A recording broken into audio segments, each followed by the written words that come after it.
Ladies and gentlemen, thank you very much for addressing the crucial issue of climate finance in this setting and giving me the opportunity to speak on the topic.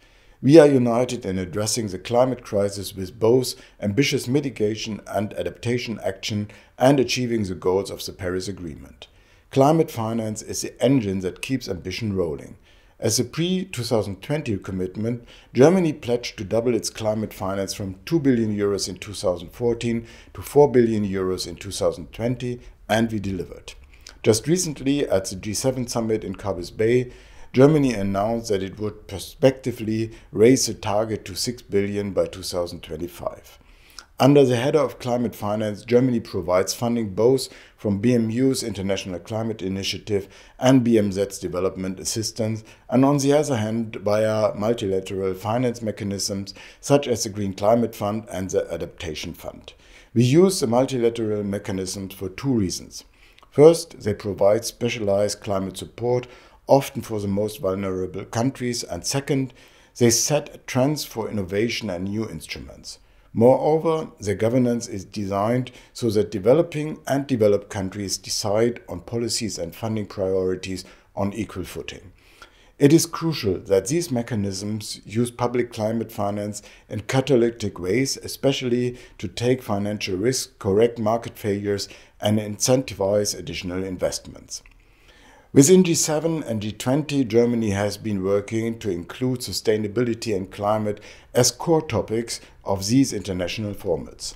We will continue to do so in the upcoming year during our G7 presidency, as it is our task to pave the way for more green investment.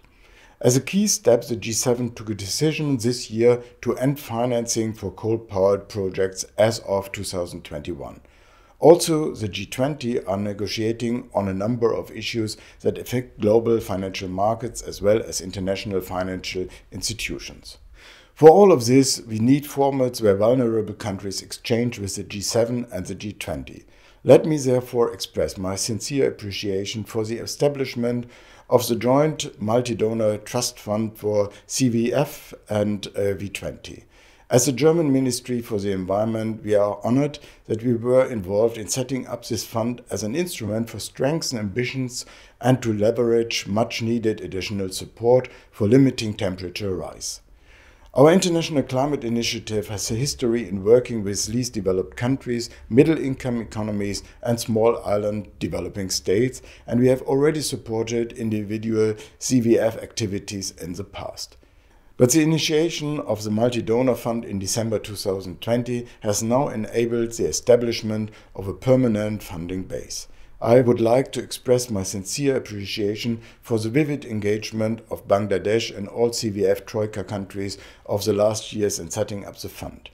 The Philippines, Ethiopia and the Marshall Islands have all worked tirelessly to make this happen. I truly hope that this fund will thrive in the future and that CVF member states and more donors find themselves in the position to contribute. Also, we much appreciate the engagement of philanthropy in the framework of this fund. Cooperation between governments and private financial institutions are urgently needed to combat climate change and the loss of our natural heritage. I would like to conclude by wishing you successful discussions today. I look forward to many more cutting-edge ideas from this country group. The BMU and its implementation partners stand ready to support your high ambitions.